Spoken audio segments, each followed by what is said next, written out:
Bonjour à tous, Gilles, agriculteur du Loiret. Bon, nous voici dans une parcelle complètement différente des parcelles que de chez moi. On est chez un collègue à une quinzaine de kilomètres de chez moi. Alors c'est mon tracteur, mais c'est pas du tout mes outils. Je viens aider un collègue avec qui je fais de l'entraide. Et puis cette année, il a le Covid, donc c'est un peu compliqué pour lui.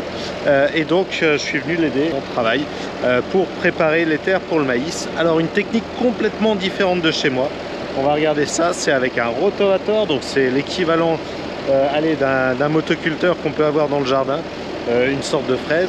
On va voir tout ça. Et avant, un tripel avec Lachaud, donc fabriqué en France. Lachaud, une marque française dans le 36. Voilà, on va regarder tout ça, voir un peu le travail que ça fait et le pourquoi. Donc comme vous pouvez voir, c'est pas du tout les mêmes terres que chez moi. Alors déjà, la pierre principale, c'est des pierres blanches. On est sur des terres très superficielles en pierre blanche, mais il y a aussi un peu de silex.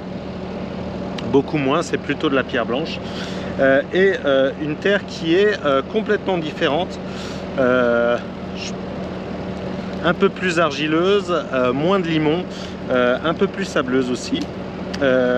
Donc une terre qui a rien à voir avec à la maison. Donc c'est une technique qui est complètement différente de chez moi. Donc c'est un collègue avec qui je travaille souvent et qui me prête son semoir à maïs. Et donc je lui rends du travail en contrepartie. Et ce collègue, ça fait une quinzaine d'années qu'il travaille avec ce type d'outil.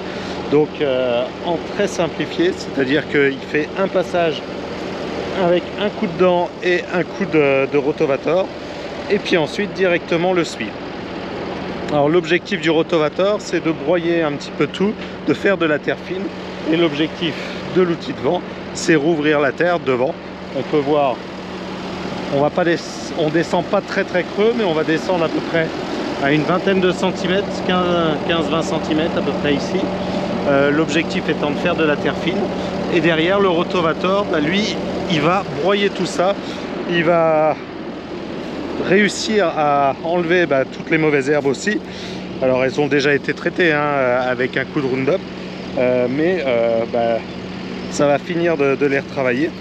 On a l'impression comme ça que c'est un travail un peu grossier, un petit peu, mais c'est parfait dans ces terres là, puisque là on va venir semer le maïs au fond, donc sous toute cette terre fine. On va venir semer le maïs là au fond dans la fraîcheur, et puis il devrait lever sans trop de soucis.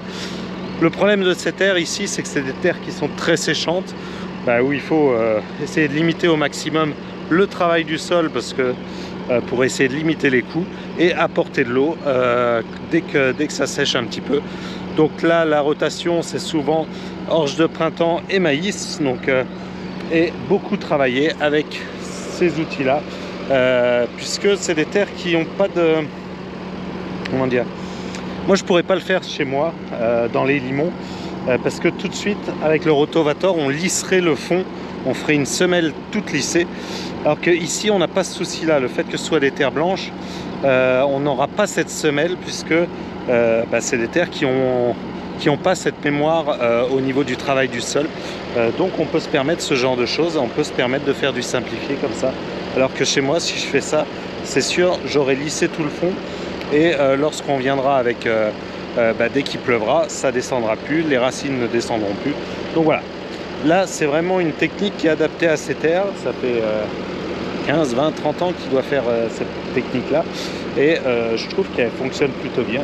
En tout cas, il a des très bons résultats en maïs. Allez, on va aller, je vous montre un petit peu plus le matériel, et après on va en casser. Bon, comme vous pouvez voir, mon petit 720, il en a gros devant lui, puisque là l'outil devant fait 5 mètres de large, donc c'est un gros tripel avec des grosses dents qui va vraiment très bien. Là les roues devant sont parfaites pour pouvoir le guider, surtout que moi mon relevage avant est sur un simple distributeur, et donc grâce aux roues devant ça maintient très bien l'outil. Donc ça c'est un Lachaud de 5 mètres, et derrière c'est un rotavator Falk, c'est une marque italienne.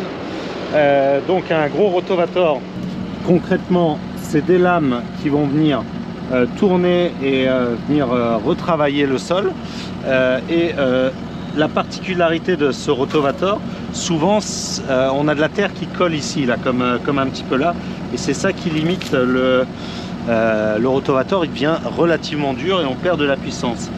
Donc là, l'intérêt, c'est que le cache ici, c'est un gros caoutchouc, et donc ça a moins tendance à coller dessus. Vous pouvez voir, là, il n'y a quasiment rien de collé dessus, alors qu'avant, celui qu'il avait il y a quelques années, il avait un cache en métal, et là, il fallait jouer de la baramine pour décoller régulièrement. Même là, quand c'est un peu... là, c'est plutôt sec, ça allait pas, parce qu'à chaque fois, ça collait. Ce rotavator va quand même très très bien, parce qu'il a cette capacité à pas trop coller à l'intérieur. Bon allez, on monte en cabine et je vous montre un petit peu tout ça. Donc là on peut voir le strip tail devant qui fait plutôt du bon travail, qui va ouvrir la terre.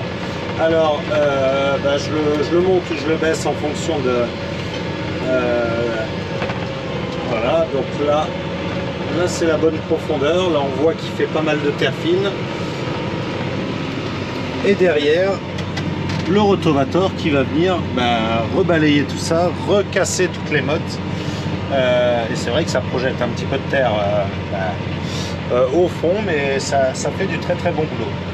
Autre problème qu'on a ici pas mal, c'est les corbeaux. Ici on est dans une zone où il y a plein de corbeaux. Alors la technique qu'on a, c'est, vous verrez quand on fera le semis, c'est de le semer assez creux. Comme c'est des terres qui ne se referment pas trop, on peut se permettre de semer assez creux. Le maïs, il arrive toujours à sortir.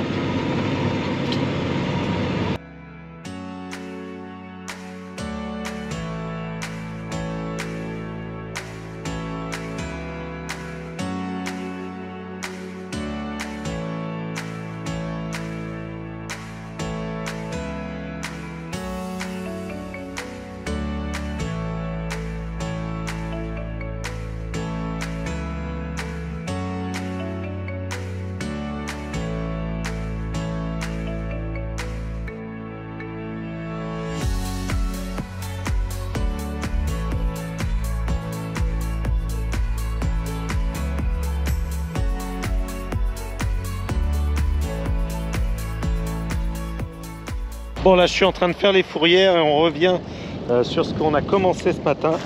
Et vous voyez déjà que toutes les pailles, tout ça ont déjà bien disparu. Pourquoi? Parce que le petit coup de soleil a suffi à dessécher un petit peu là toutes ces mauvaises herbes. Et donc là on va pouvoir semer sans problème demain ou après-demain dessus. On va laisser passer le week-end, ils annoncent quelques millimètres. Et puis on va pouvoir ressemer directement dessus. Bon allez, moi je vais finir mes fourrières. J'espère que cette vidéo vous a plu. Ce que je voulais vous montrer, c'était d'autres techniques, chacun a ses techniques en fonction de son sol. Il n'y a pas une bonne technique. C'est pas dans tous les sols, il ne faut pas faire du labour, du TCS, et même dans les TCS, même dans le labour, il y a 50 manières de faire différemment, que ce soit en semi-direct, que ce soit, il y a toujours, il faut s'adapter aux terres. Alors on n'a pas tous les mêmes terres, et donc il ne faut pas essayer de transposer ce qu'on fait chez soi chez d'autres, ça ne marche pas. Ce qui est important, c'est que ça corresponde, c'est avec l'expérience qu'on apprend à trouver de nouvelles solutions, de nouvelles choses. C'est bien d'aller voir ailleurs pour essayer de voir un peu comment est-ce qu'ils font et pourquoi est-ce qu'ils le font différemment de nous. Et puis chez soi, essayer d'améliorer son système sans tout chambouler non plus. Et le rendre plus intéressant, tant économiquement que environnementalement. Voilà, il n'y a pas que le rendement, il y a l'économique, il y a l'environnemental, il y a tout un tas de choses qu'il faut prendre en compte.